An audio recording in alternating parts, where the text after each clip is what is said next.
Story teller कथांचे अनोखे विश्व. सुरुवात करूया कथेला. आशिक हूँ तेरा दिवाना भाग 21. लेखिका प्राची सोळे. अविनाश, चल बेड्या, लाग कामाला. लवकरात लवकर काम उरकून कायमचं निघून जायचं. शिळ घालत अविनाश फ्लॅटच्या बाहेर पडला. कथा पुढे सुरू. कार थांबली. शंभू काका उतरले. सायलीने मिटलेले डोळे उघडून समोर पाहिले. मल्होत्रा विला समोर उभी होती. पहिल्या दिवशी आरवने आणलं, मग त्यानेच बाहेर काढलं आणि आता त्यानेच परत आणलं. विला तिच्याकडे बघून हसते, तिचं स्वागत करते असं वाटलं. ती खाली उतरली, बॅग घेतली व तिच्या आऊट हाऊसच्या खोलीकडे चालू लागली. सायली, विलामध्ये येत नाहीस? नाही शंभू काका, मी आरवजींना म्हटलंय, लग्न झाल्यावरच विलामध्ये येईन. मला चावी द्या. त्यांना सायलीचं म्हणणं पटलं. मंद स्मित करत त्यांनी तिला चावी दिली. चहासाठी ये, ते बोलले व विलामध्ये निघून गेले. सायली रूममध्ये आली. मनाला अभंग शांतीचा अनुभव आला. बॅग ठेवून बेडवर बसली. 4-5 दिवसातला सारा प्रवास झरझर निघून गेला. वरुण आणि त्याची होणारी बायको मुग्धा डोळ्यासमोर आली. खूप छान जोडी आहे, मेड फॉर ईच अदर, ती मनात हसून बोलली.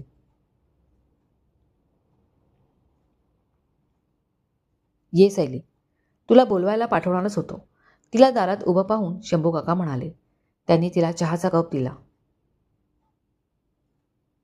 शंभू काका, जे घडतंय त्यावर अजूनही माझा विश्वास बसत नाहीये. म्हणजे कसा बसणार सांगा ना. सारखं वाटतं हे मृगजळ आहे. जवळ गेलं तर अदृश्य होऊन जाईल, नाहीतर तिथे काटे कुठे दगड असतील. सायली चेहरा पाडून म्हणाली. त्यांना तिचं म्हणणं पूर्ण पटलं. हे असं वाटणं साहजिकच होते. आत्तापर्यंतचा तिचा प्रवास मुळीच आनंदी नव्हता. तरी आता सगळं ठीक होईल असा विश्वास त्यांना वाटत होता. सायली, जे काही होते ते सर्व परमेश्वराच्या मर्जीने. जो प्रवास आहे तो करावाच लागणार आहे. मग भलेही काट्याकुट्यांनी भरलेला असे ना. आपलं ठिकाण येत नाही तोपर्यंत चालायचं. तू खूप सोचलंय, पण आता ते सगळं संपण्याची वेळ आले. म्हणूनच तुझा प्रवास इथे मल्होत्रा विलापर्यंत संपतो. इथून पुढचं आयुष्य आरवसोबत सुखाने काढ. तिच्या डोक्यावर मायेने हात ठेवत ते म्हणाले. सायलीला हेच प्रेम आधार हवा होता. काका, लग्नाचा मुहूर्त पुढच्या आठवड्यात मंगळवारचा आहे तुम्ही म्हणालात. पण मग त्याची सगळी तयारी कशी करायची? कोण करणार? फक्त 5 दिवस राहिलेत. सायलीने योग्य प्रश्न विचारला. तिच्या प्रश्नावर शंभू काका फक्त हसले. का हसलात? अगं, त्याची चिंता तू का करतेस? ज्याने सांगितलं आहे ना, तो बघेल. म्हणजे? म्हणजे आरव ग. तयारी आजपासूनच सुरू होणार आहे. तू फक्त बघत राहा. आता काही प्रश्न विचारू नकोस. तू आराम करतेस का थोडा? तर जा तुझ्या खोलीत. नाही नाही, काही आराम करायचा नाहीये मला. उलट काय काम करू सांगा. तुम्हाला कुठली मदत हवे? सायली कप घेऊन किचनकडे जात म्हणाली. तिचा विलामध्ये होणारा सहज वावर शंभू काका आनंदाने बघत होते.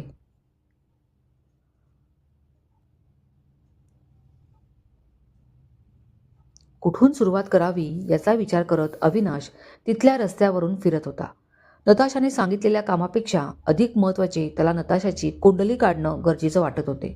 खूपच डेंजरस आणि धोकेबाज बाई होती ती. आरवच्या आयुष्यात हिनेच उलतापालत केली असणार, पण सुगावा लागू देत नाहीये. पण हिचा डेटा शोधून काढणारच. बिल्डिंगपासून तो जास्त दूरवर आला नव्हता. तिथे जवळ असलेल्या एका बऱ्यापैकी असणाऱ्या छोट्या हॉटेलकडे मोर्चा वळवला. एक रिकामं टेबल पाहून बसला व सिगारेट काढली. साहेब, काय हवंय? त्याला पाहून एक पोऱ्या ऑर्डरसाठी पुढे आला. खबर हवी. देतोस? अविनाशने पटकन म्हटले. त्या पोऱ्याच्या चेहऱ्यावरचे भाव बदलले व डोळ्यात गोंधळ दिसला. पोलीस आहात? नाही रे, तुझा दोस्त समज. आणि व्यवस्थित माहिती दिलीस ना तर चांगले पैसे मिळतील. पैशाचं नाव निघता त्या पोऱ्याच्या डोळ्यात हाव दिसले, जी अविनाशने बरोबर हेरली. एक कर, एक स्पेशल चहा आणि एक प्लेट बटाटा भजी आण, अविनाशने ऑर्डर सांगितली.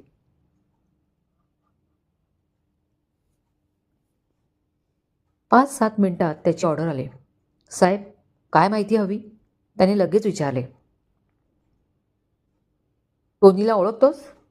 अविनाशने 500ची एक नोट टेबलावर ठेवत विचारले. त्या पोराने एक वार त्या नोटीकडे पाहिलं, पण त्याचा चेहरा निर्विकार होता. अविनाशने त्याची भूक ओळखली व अजून एक 500ची नोट टेबलावर ठेवली. तो टोनी, समोरच्या पाम ट्री सोसायटीत राहतो तो? पोराने सहज म्हटलं. तो काय करतो? कोणाकडे काम करतो? नताशा रॉय नावाची फटाकडी आहे. तिचाच बॉडीगार्ड आहे. एक नंबरचा कमीना आहे. दारू पितो, गुंडागर्दी करतो, खूप त्रास देतो, पोऱ्या सांगत होता. त्या नताशाचं काय? तिची माहिती आहे? साहेब, ती जास्त इथे राहत नाही. अधनं येत असते. पण अंदर की बात ही आहे की टोनी त्या नताशाचा नवरा आहे. लोकांना दाखवायला तो बॉडीगार्ड, पण ते नवरा बायको आहेत. कसले कसले धंदे करतात. आता आश्चर्य करण्याची पाळी अविनाशची होती. हे खूप मोठं सिक्रेट त्याला समजलं होतं. त्याचा घसा सुकला. पाणी प्याला तेव्हा बरं वाटलं. अविनाश भरभर विचार करत होता. त्याला जर काही माहिती मिळाली तर ती टोनीकडूनच मिळाली असती.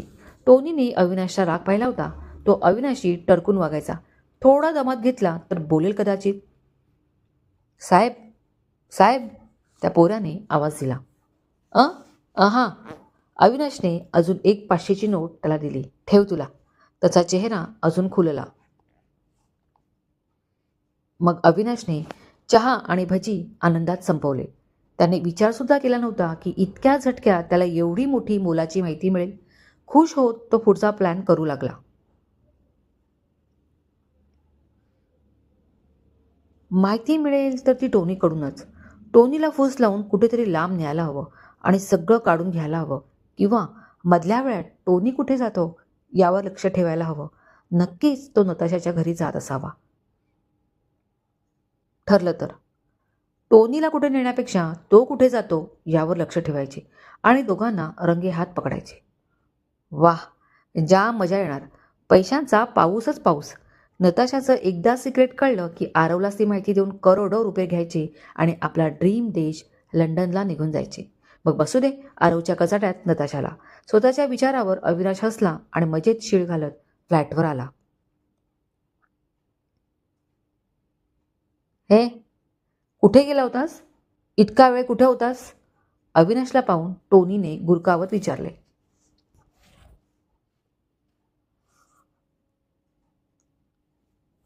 अविनाशच्या मस्तकात तिडीक गेली.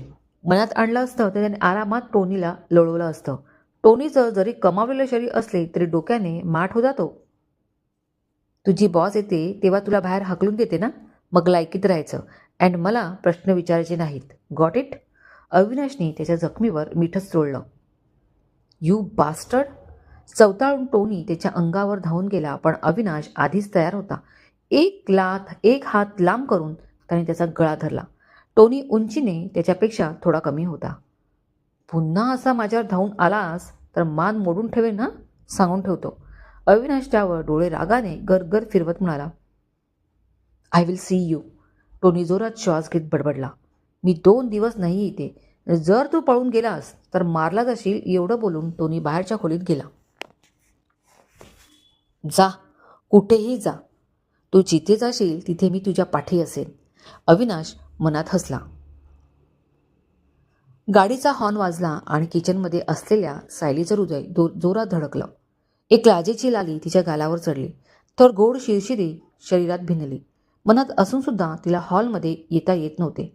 जणू पाय गोठले आहेत.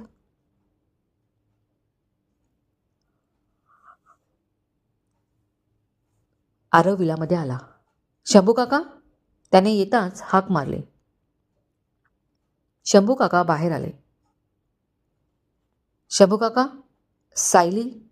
आरवने त्यांना एकटं पाहून विचारले, कारण सायलीचा रूम बंद होता. तो असं विचारितच होता की लांबून किचनमधून सायलीला बाहेर येताना त्यांनी पाहिलं. सायलीची नजर खाली होती. तिला पाहून आरवचा चेहरा खुलला. तिला पाहता त्याला असं वाटले की आता सायलीजवळ जावं आणि तिला मिठीत घ्यावं. शंभू काका मिश्किल हसले. आरव बाबा, मी आहे किचनमध्ये. म्हणून ते आत निघून गेले. सॅली त्याच्यासमोर उभी राहिली. तिची बदामी नजर त्याच्या नजरेत आरपार उतरली. सॅलीच्या चेहऱ्यावरचं तेज सांगत होतं की ती किती खुश आहे. बस, तो म्हणाला.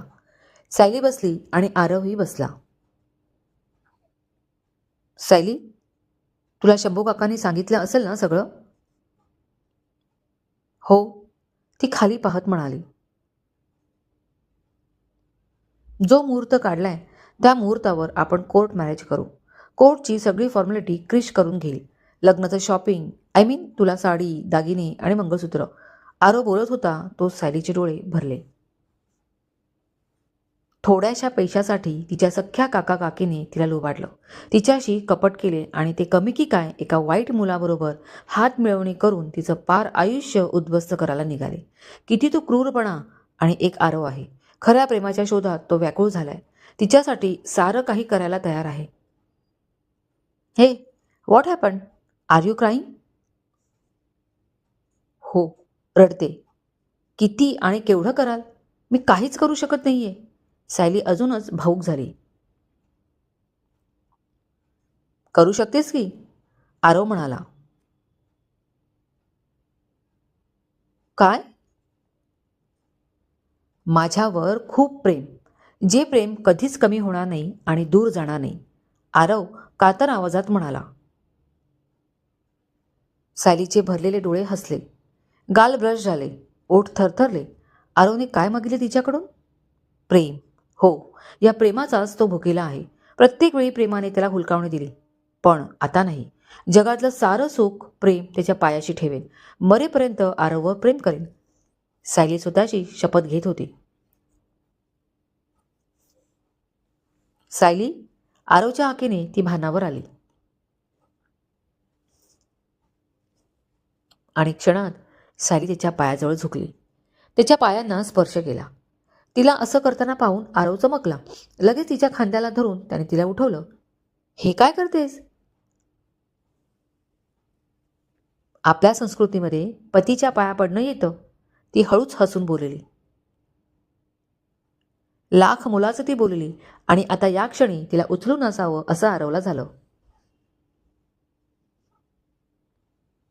तुम्ही फ्रेश होऊन या, मी डिनर लावते. सॅली लाजून बाजूला होत म्हणाली आणि लगेच किचनकडे पळाली. आरव तर 7व्या आसमानवर पोचला होता. हसतच तो त्याच्या रूममध्ये गेला. जेवण फक्त निमित्त होते. आरव सायलीचं पोट केव्हाच भरलं होतं. आनंदाची, पूर्ततेची तृप्ती दोघांच्या चेहऱ्यावर विलसत होती. टोनी 2 दिवस नाहीये म्हणजे त्या फटाकडीला भेटायला जात असणार. कुठेही जाऊ देत पण याचा पाठलाग करायचा. त्या हॉटेलमधल्या मुलाने सांगितलेलं खरं असेल तर ती एक चांगली गोष्ट आहे, कारण अविनाश तिला उघड ब्लॅकमेल करू शकणार होता. आणि दुसरी त्याच्यासाठी घातकही, कारण काम संपल्यावर नताशा त्याचा काटा काढू शकत होती. म्हणून टोनीला त्याच्यावर नजर ठेवायला सांगितली असेल. ती रात्र अविनाशने जागूनच काढली. I am living, but don't forget what I said, otherwise. Haversack पाठीवर मारत टोनी अविनाशकडे रागाने पाहत बोलला. अविनाशने काहीच प्रतिक्रिया दिली नाही. त्याला टोनी कधी निघतोय आणि तो त्याच्या पाठलागावर कधी निघतो असं झालं होतं. दार उघडून टोनी बाहेर निघून गेला. 20 मिनिटे झाली तरी अविनाश बिल्डिंगच्या बाहेर आला नव्हता. टोनी फ्लॅटमधून जरी निघाला असला तरी खाली येऊन तो बिल्डिंगच्या एका आडोशाला लपला. नताशाने म्हटल्याप्रमाणे टोनीचा पाठलाग अविनाशने नक्की केला असता, पण तसे काहीच झाले नाही. तरी एक खबरदारी म्हणून टोनी पुन्हा फ्लॅटकडे यायला निघाला, खात्री करायला की अविनाश तिथेच आहे. बेल वाजली. 1दा, 2दा, 3दा. कौन है बे? रुख, आ रहा हूं. आतून रागाचा आवाज आला. दार धाडकन उघडले गेले. समोर टोनी होता तर अविनाशचा चेहरा रागाने भरला होता. गेला होतास ना? मग परत का आलास कडमडायला? माझी झोप खराब केलीस? अविनाश भडकून म्हणाला. I forgot my charger. Tony आत आला. टेबलावरचे चार्जर उचलत व तडक बाहेर पडला. पाठीमागून जोरात दरवाजा आपटल्याचा आवाज आला. टोनी गेला आणि अविनाश जोरात हसला. अगदी ऐनवेळी त्याने तो विचार बदलला होता. टोनी बाहेर पडला तेव्हा अविनाशही तयारी करून त्याच्या पाठलागावर निघणार होता. तो निघणार तेवढा त्याचं लक्ष टेबलावर राहिलेल्या मोबाईल चार्जरकडे गेलं. ते चार्जर टोनीचे होते. ज्या अर्थी चार्जर इथे राहिलाय तर ते घ्यायला टोनी नक्की येणार किंवा कदाचित तो मुद्दाम ठेवून गेला असेल, मी घरी आहे की नाही हे पाहायला. अविनाश हसला. बेट्या, तू शेर आहेस तर मी सव्वा शेर आहे. येच तुझा चार्जर घ्यायला. आणि अपेक्षेप्रमाणे 20 मिनिटांनी टोनी परत आला. अविनाश घरीच आहे याची खात्री त्याला पटली. आता काहीही झाले तरी तो साधं पाठी वळूनही पाहणार नव्हता. अविनाश येतो की नाही. 2 मिनिटांत अविनाशने गेटअप चेंज केला. खोटी दाढी मिशी लावून तयार झाला. डोळ्यावर गॉगल. ओळखता येत नव्हता. फ्लॅट बंद करून धावत तो खाली उतरला. राईट लेफ्ट पाहिलं आणि पुन्हा हसला. पाठीवर सॅक मारून डुलत डुलत टोनी चालत होता. थोडा चालला व त्याने रिक्षाला हात केला. टोनी बसला आणि पाठीमागे अविनाश रिक्षात बसला. पुढच्या रिक्षाचा पाठलाग करायला सांगून तो तीवर लक्ष ठेवून राहिला. कांदिवली, बोरिवली. रिक्षाने बोरिवलीत प्रवेश केला. 20 ते 22 मिनिटांच्या प्रतीक्षेनंतर रिक्षा एका बंगल्याच्या कॉलनीत घुसली. 2 ते 3 मिनिटे पुढे जाऊन खूप मोठ्या आलिशान बंगल्यासमोर थांबली. अविनाशने त्याची रिक्षा बऱ्यापैकी अंतर ठेवून थांबवली. पैसे देऊन टोनी उतरला व गेट उघडून त्या बंगल्यात गेला. अविनाशने पैसे चुकते करून रिक्षा सोडली.